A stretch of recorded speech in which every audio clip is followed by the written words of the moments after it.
خواتین حضرات، infection control society آپ کی صحت کے لیے، آپ کی آگاہی کے لیے مضامین آپ کی سماعت کے لیے پیش کرتی ہے، جس سے استفادہ حاصل کر کے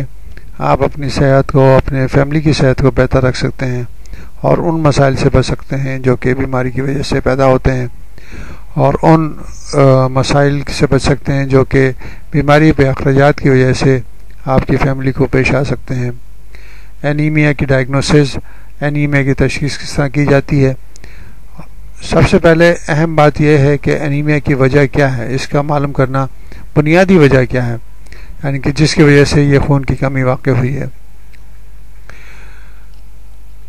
سب سے اہم بات یہ ہے کہ اینیمیا کو ڈائگنوس کرنے کے لیے جب بھی کوئی فرد جو ہے ڈاکٹر کے پاس جاتا ہے، ڈاکٹر جو ہے اس سے ہسٹری لیتے ہیں، اس سے معلومات حاصل کرتے ہیں کہ کیا وجہ ہے کہ آپ کو یہ مسائل کا، آپ اس مسائل کا شکار ہیں۔ مریض کی ہسٹری سے معلوم ہو سکتا ہے کہ اس کی لائف اسٹائل کیسا ہے، وہ کس طرح زندگی گزار رہا ہے، یا وہ لڑکی جو ہے یا خاتون جو ہے وہ کس طرح زندگی گزار رہی ہے، غربت کی وجہ سے یہ مسائل ہو رہے ہیں یا بے توجہی کی وجہ سے یہ مسائل ہو رہے ہیں۔ غربت تو نہیں ہے لیکن غذائیت جو ہے وہ صحیح موجود نہیں ہے، جس کی وجہ سے یہ مسائل پیدا ہو رہے ہیں۔ اینیمیا کے ڈائگنوسس کے اندر خاص طور پر ڈاکٹر حضرات چہرے کو دیکھ کر، ہاتھوں میں ناخنوں کو دیکھ کر اور زبان کو دیکھ کر اندازہ لگا سکتے ہیں کہ خون کی کمی موجود ہے۔ یہ تو ظاہری طور پر یہ اندازہ لگایا جا سکتا ہے،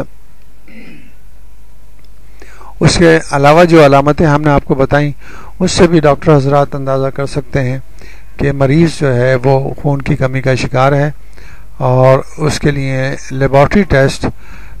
کیے جاتے ہیں۔ آج کل جو عام طور پر لیبارٹری ٹیسٹ کیے جاتے ہیں اسے کمپلیٹ بلڈ کاؤنٹ کہا جاتا ہے۔ Complete blood count, complete blood picture ایسا ٹیسٹ ہے جس کے ذریعے پورے خون کی معلومات حاصل ہو جاتی ہیں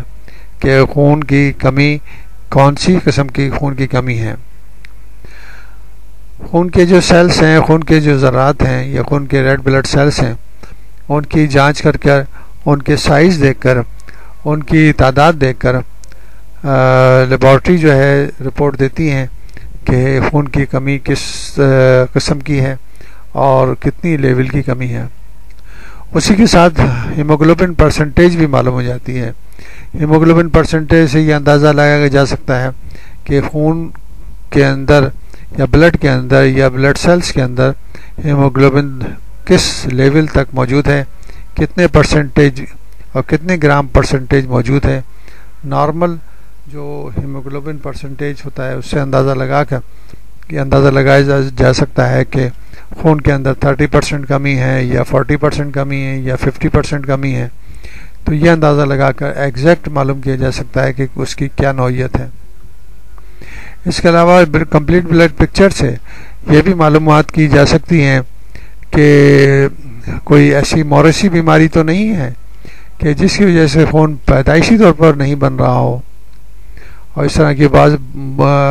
موریثی بیماری ہوتی ہیں جیسے تھیلیسیمیا مائنر ہے، تو وہ بیماریاں ظاہر نہیں ہوتی، مگر بڑے ہونے کے اوپر یا جب جسم کے اندر گروتھ زیادہ ہو تو اینیمیا ظاہر ہونا شروع ہو جاتا ہے۔ اسی طرح اگر کوئی ایسی سنگین صورت ہو یا کوئی خاتون جو ہے پریگننسی میں مبتلا ہو، پریگننسی ہو، کسی خاتون کو پریگننسی کی کنڈیشن میں ہو، تو اس میں بھی وہ اینیمیا کی علامتیں ظاہر ہونا شروع ہو جاتی ہیں۔ تو اس طرح کمپلیٹ بلڈ پکچر سے، کمپلیٹ بلڈ کاؤنٹ سے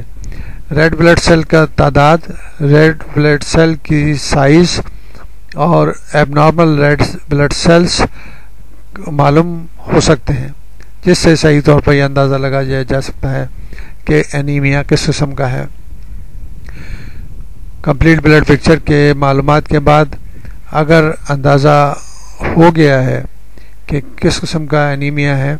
تو بہتر ہے، نہیں تو اس کے بعد جو ہے بلڈ فیکٹری یعنی کہ بون میرو کا ٹیسٹ کیا جا سکتا ہے،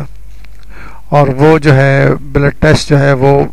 بون میرو فیکٹری یعنی کہ بون میرو فیکٹری جو ہے، جو خون بنانے کی فیکٹری ہے، وہ اس کا ٹیسٹ ہوتا ہے جس میں جسم کے اندر جو خون بن رہا ہے وہ کس وجہ سے نہیں بن رہا اور کس وجہ سے اس کی کمی واقع ہو رہی ہے، تو وہ بہتر طریقے سے اندازہ لگایا جا سکتا ہے۔